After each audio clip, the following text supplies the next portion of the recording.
You ask Tiger to solve. This deals with linear equations with one unknown. The final result is x equals 2. Let's solve it step by step. Simplify the expression.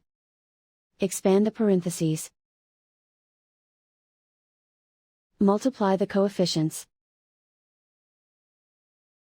Simplify the arithmetic. Group all constants on the right side of the equation. Add 6 to both sides. Simplify the arithmetic.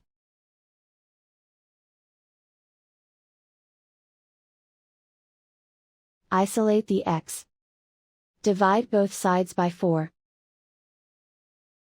Simplify the fraction. Find the greatest common factor of the numerator and denominator. Factor out and cancel the greatest common factor.